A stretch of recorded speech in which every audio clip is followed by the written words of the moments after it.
This podcast is sponsored by nobody. Hey dudes, this is Bonnie Hayes. I sang Girls Like Me on the original Valley Girl soundtrack. You're listening to Tommy Throwback Kovac on Splat from the Past. He fucking rocks. Hey dudes, welcome to Splat from the Past, the only 80s themed horror and sci-fi show where things could get totally radical. Now today, I will be interviewing an 80s rock legend from many classic movie soundtracks. I am talking about Joe Esposito.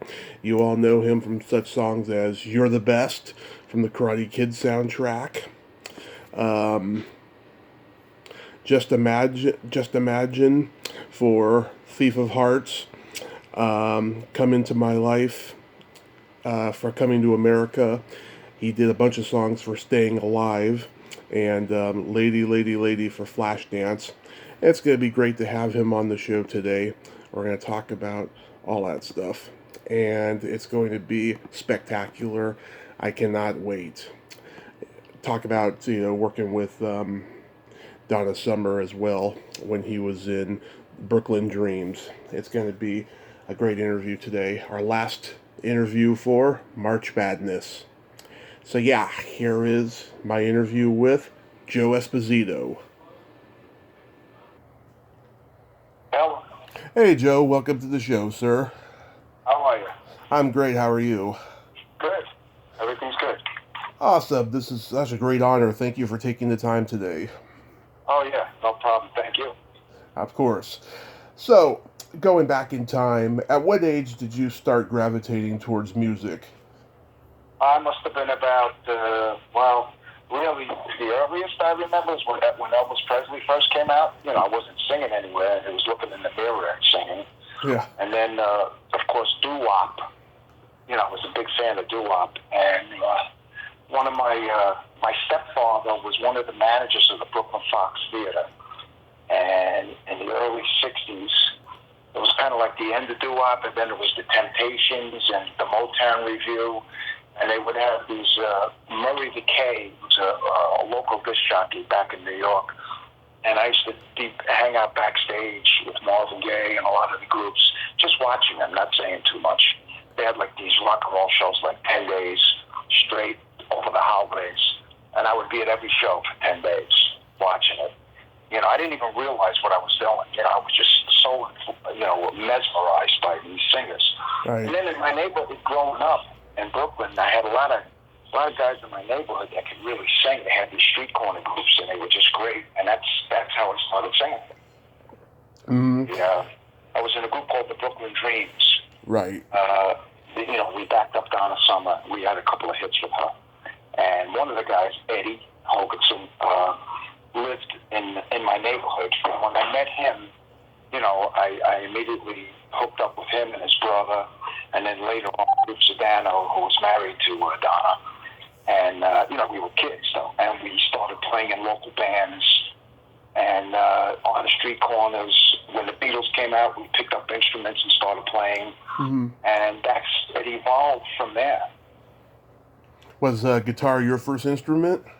Yes, it definitely was. And then I play a little bit of keyboards, too. Good enough to write. Not really a great player, but just good enough. I can play, but good enough to write songs. Yeah. So you only play two instruments? Yeah. Guitar and keyboards. Do you remember the first album you ever bought? Geez. That's a good question. Well, I used to buy singles. Mm-hmm. I'd buy 10 and get one free at Bell's Record Rack. I remember buying Raunchy, which is an instrumental, Topsy, by Cozy Cole, and then, of course, like Heart and Soul by the Cleftones, a lot of the Elvis stuff. Yeah. Roy Orbison, especially Roy Orbison, who I absolutely loved. Yeah. Songs like that. Albums, I would say that Elvis Presley and then, like the Temptations, Meet the Temptations. They were pretty much... David Ruffin from the Temptations was the guy I patterned myself after. I started to get more serious about it. I really liked the way he moved and the rasp in his voice. Mm-hmm. And then later on, it was Marvin Gaye. Oh, yeah. Those are my really two big influences in life. Yeah. Oh, those are all great singers. Did you ever get to meet any of them? Oh, yes, I did. When I was with Donna, I got to meet everybody. I remember one night I was at the Universal Amphitheater and somebody tapped me on the shoulder. I turned around, it was Johnny Carson. Mm-hmm. Tapping me on my shoulder saying how much he enjoyed what we did. I was like blown away. And I got to meet David Ruffin up at a friend's house, and Marvin Gaye was coming around, hanging around, listening to us, and he said something to me because I was just, in awe of him. He said to me, "You have a very interesting voice." Yeah. That's like winning a Grammy for me, you know what I mean? One of my heroes told me he liked my voice. So, yeah. Yeah, that must have been surreal for you. It sure was. That's all I can tell you. Very surreal.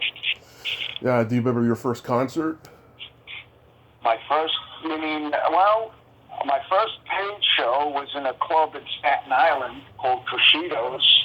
Mm-hmm. And I think we made $50 a piece. I must have been 15 or 16 years old. And I remember somebody coming in from the union, the musicians union, and saying, "You need a card."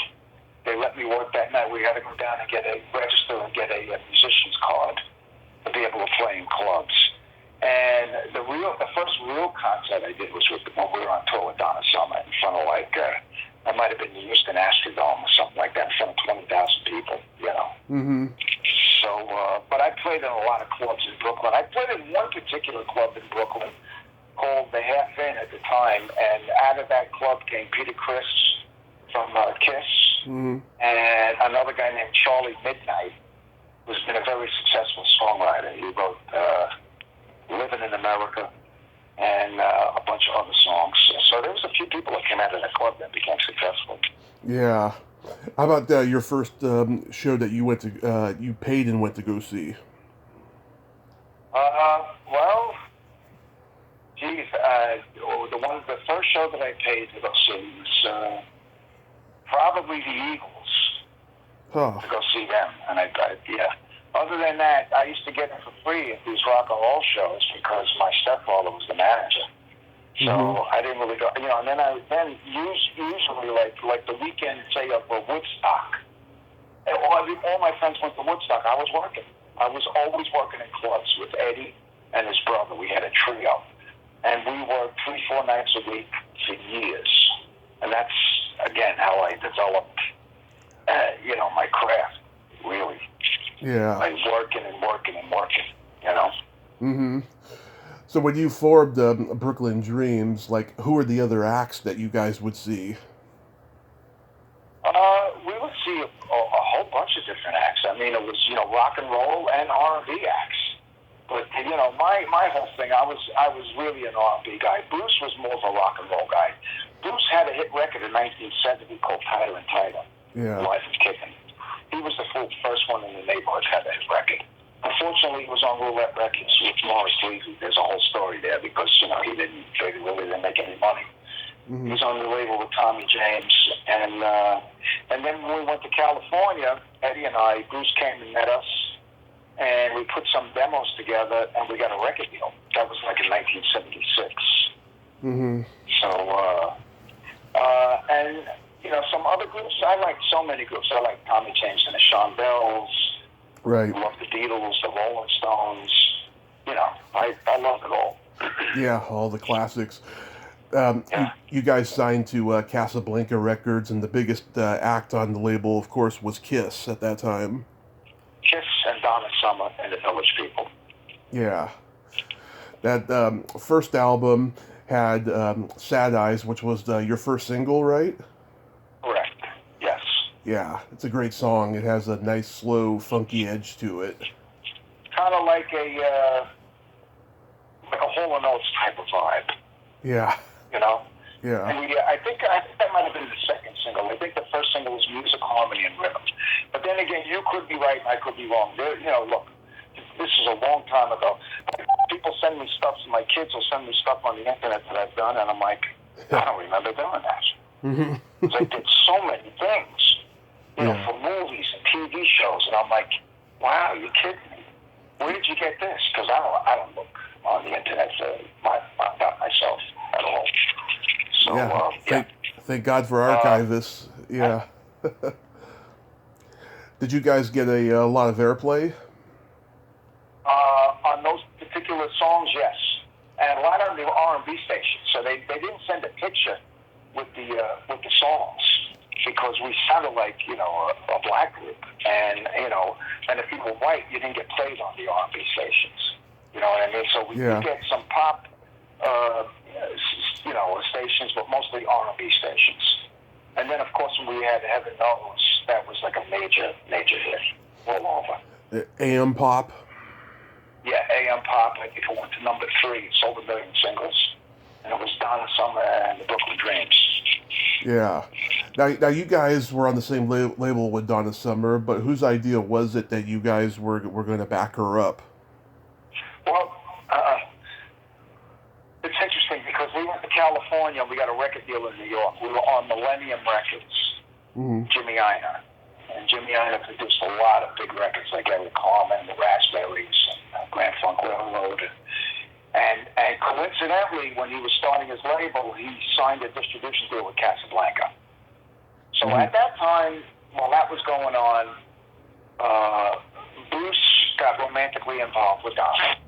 Right. And when Donna was going on the road, she wanted us to open for her. We wanted to do like the Bottom Line, the Roxy, the small places. We started off doing 20,000 seaters because she was huge at that point, and we did pretty good. But it was a little bit overwhelming to start off, playing in clubs. You go to LA, you get a record deal. Next thing you know, you're at the Houston Astrodome. Yeah. I mean, that's how it wound up for us. So, but it was mainly her. She wanted us to open for her, and we did. Yeah, I mean, she was huge. I mean, she was just everywhere on, every radio station and everything. She was such a talented lady. We lost her way too soon. Absolutely. Absolutely.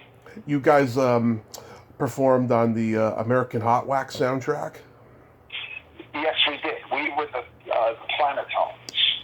Mm-hmm. Festival of Plano and the Planetones. The lead singer was Kenny Vance.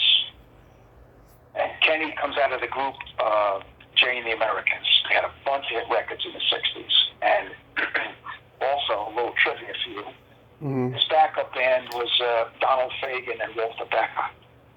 Wow. Dan. Pretty amazing. So we met him through Vinnie Poncia.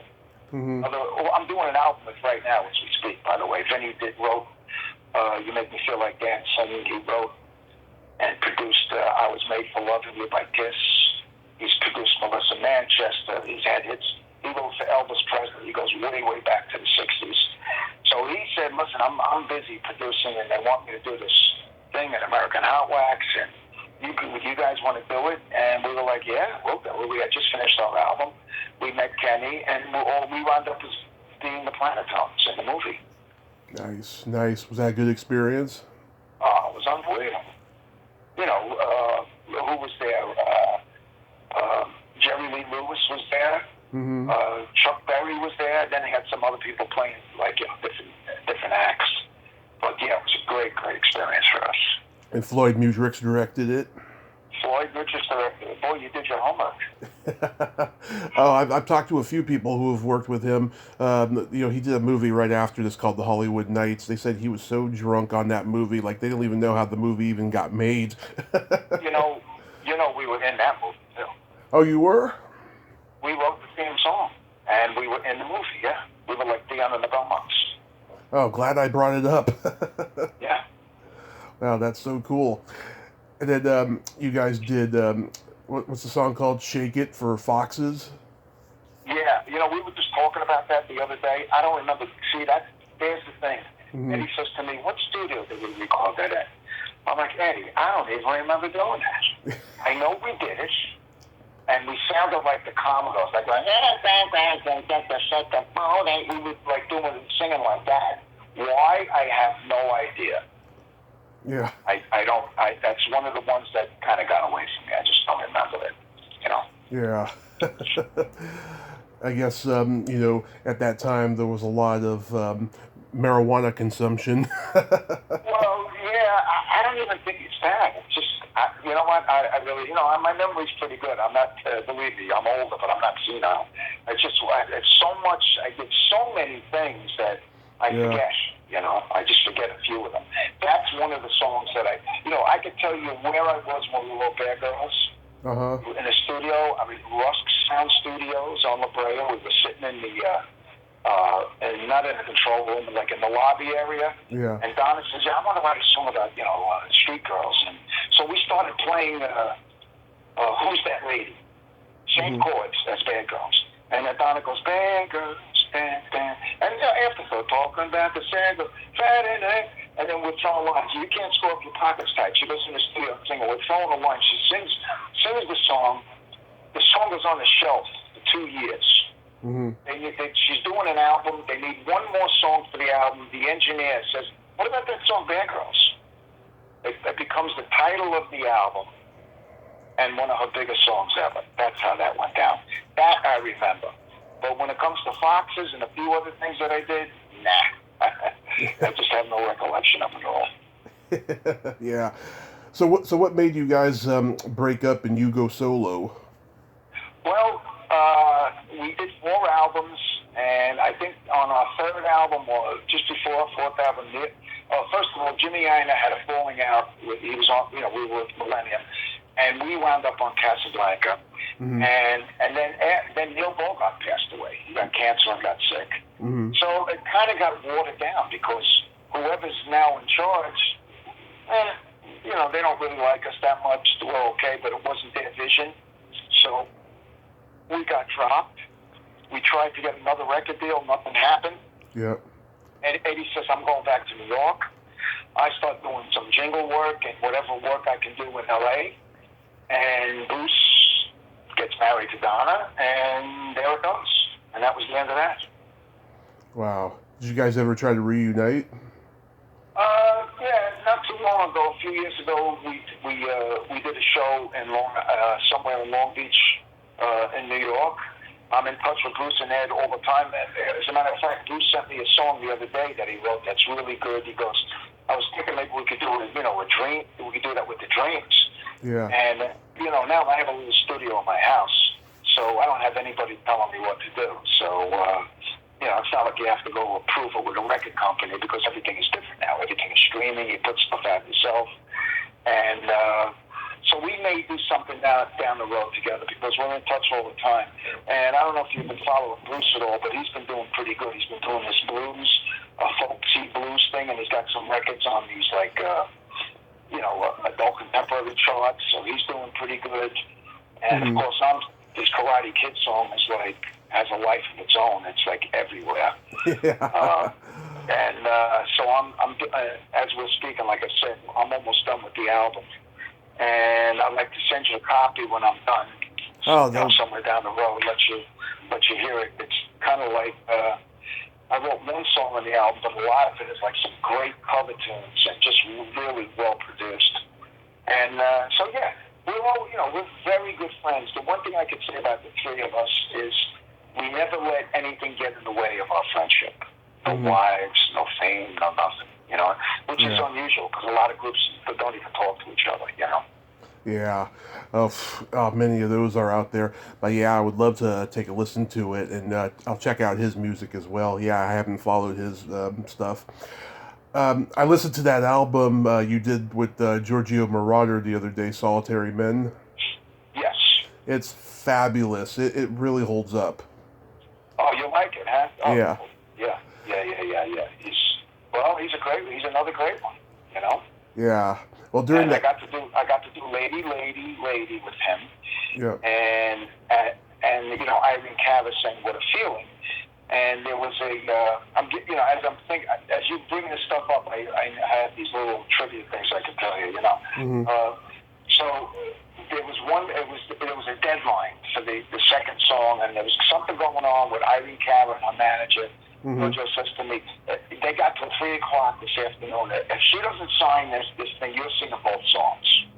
And at the last minute, they signed, and that was the end of that. She went on to, really, really big hit record. I sang background on that record. And then I had Lady was a hit all over the world except the United States. Wow. Yeah, I mean, back in the early 80s, there was a trend where, like, the lead singer of a band would do a collaboration album with, like, a wizard musician producer type. There'd be, like, that album David Byrne did with Brian Eno or Daryl Hall did with Robert Fripp, you know. Yeah. I put this album in that category, but it's my favorite of the three. Which one? The JoJo album? This, yeah, Solitary Men. Wow, very nice. Thank you so much. Yeah, I like it an awful lot. So, how does Lady, Lady, Lady come about for you?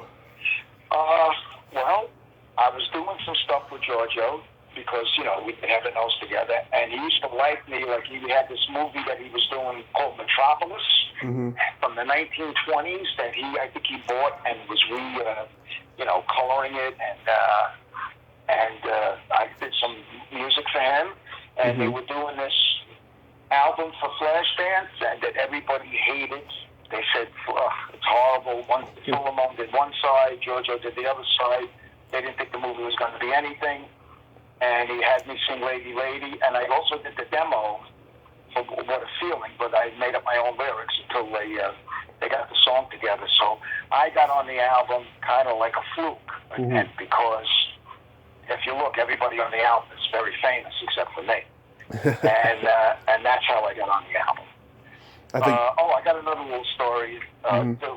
When I first moved to California, I was always in touch with Vinny, and he says to me one day when I got there, "Hey, I got the session to do today.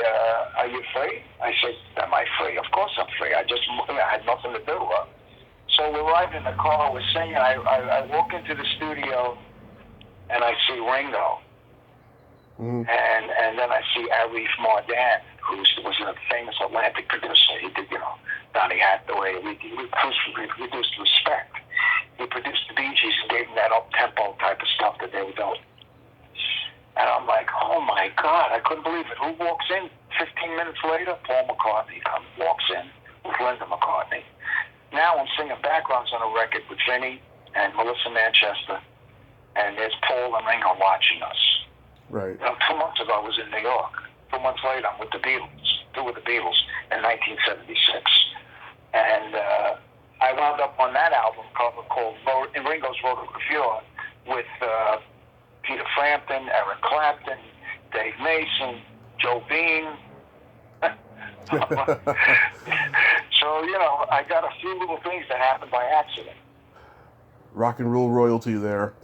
Did you make a music video for the song? No, they didn't have music videos back then. Then Stallone asked you to do Staying Alive. No, originally Rocky III. Mm-hmm. He was a big fan of mine. He loved the Brooklyn Dreams. He had his brother get in touch with me for Rocky III. He loved a song called Street Man. We had a song that was in the David Cassidy TV show. He was a police officer with Vince Edwards. And David Gerber, who was another guy from Brooklyn, through Susan Mineo at Casablanca Records, we got to write a few songs for this TV series. And Stallone heard it and liked it. So he made his brother get in touch with me. And Allie Willis and Bill Conti wrote a song called You're the Best Around. Mm-hmm. And I sang it for Rocky III. And Eye of the Tiger got it. They had the Scotty Brothers. It was a political thing, which still was a great song. So it got bumped. But the director, who directed Rocky I, John Alverson, liked the song so much, he was doing the Karate Kid. That's how it got into the Karate Kid. Wow. And that was how I got to meet Sylvester Stallone. That's very similar to Peter Cetera when he did Glory of Love for Karate Kid 2. He had written it for Rocky IV, and the Stallone liked it, but the studio didn't. Yeah. Huh? I didn't know that. Yeah, you see? This is how this stuff works. It's really interesting. It's very interesting. Stuff comes in from the back door, or left field. Yeah, it's very interesting. Yeah, and Staying Alive though, the music is the only thing I like about the movie. It was a Hollywood experiment gone wrong, pretty much. Yeah, well, it's not Saturday Night Fever, so we did write with that. I met Vince DiCola, who did a lot of the music for Rocky 3, Mm-hmm. and we wrote 4 songs for the movie Staying Alive. And and that was a lot of fun. Frank's a good singer, and Vince Nicola's an incredible keyboardist and writer himself too. Yeah. Now, you must be astounded at how You're the Best is just, having this resurgence with Cobra Kai, and it's loved by everybody. Yes. Look, I to tell you the truth, I can't even believe it. My youngest son played baseball. He was a pitcher at Arizona State. He went on to pitch for the Colorado Rockies. So this is 2002, 2003. Mm-hmm. He calls me up one day and goes, Dad, you know the song from the Karate Kid? I says, yeah. He goes, people, when they come out to pitch, they're playing your song. People are using it as their warm-up song.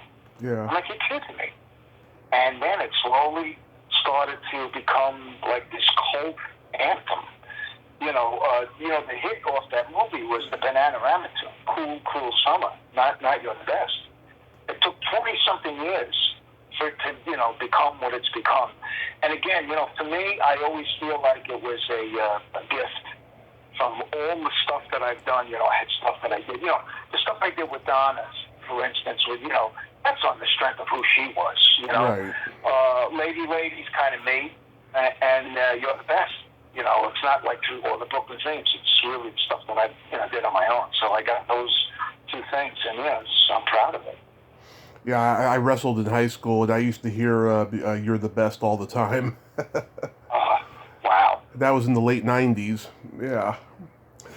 Wow. One of my favorites you did is A Time Like This Again for Love Lines. Oh, yeah. Now, that's another one. Was that from Michael Lloyd? Do you even know I don't remember doing that one. I don't know who wrote it, but... Is that what I'm saying? Is that from a movie, correct? Yeah, Love Lines. It's okay. Yeah. Yeah. I'd have to look that up. Yeah. Is that along the same lines as You're the Best? Kinda? It's kind of a little bit more romantic. Oh, okay. Right. Yeah. Again, a great song for a bad movie. Yeah. I also did a duet with Laura Branigan. Yes. For Coming to America, first Coming to America. It was called Come Into My Life. I don't know if you know that. I love that song. It should have been the biggest hit of the year and your career. It is beautiful. Oh, thank you. Yeah, that was also produced by Arias Mardan. Yeah. And, I sang on Different Strokes, too.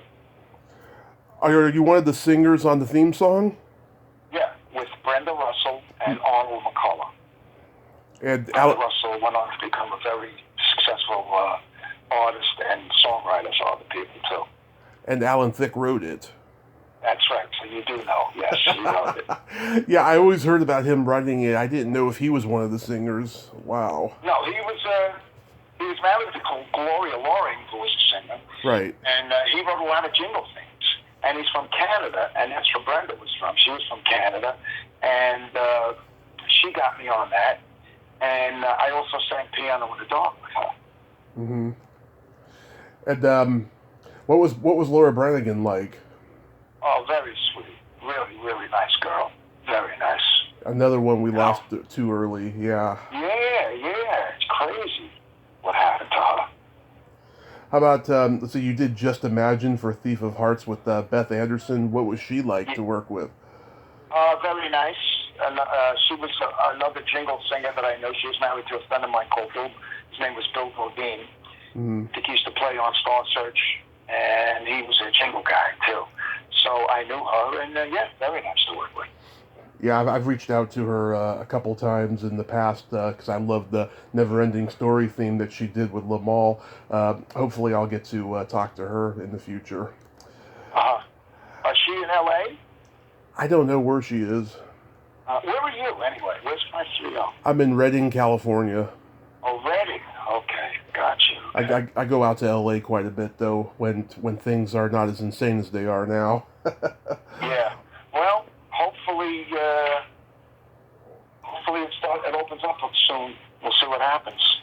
Yeah. So did it get to a point where LA in the music business was tough, and then you decided to move to Las Vegas? Well, I got another little funny story for you. Mm-hmm. I do an album with Bruce. Susan Mineo gets us a record deal on Capitol Records with Jim Mazza. Michael O'Mardian produces it. It's called Joe Bruce and Second Avenue. Mm-hmm. And we had all of Nathan East and John Robinson on the record, and all these Dan Huff playing guitar, great musicians.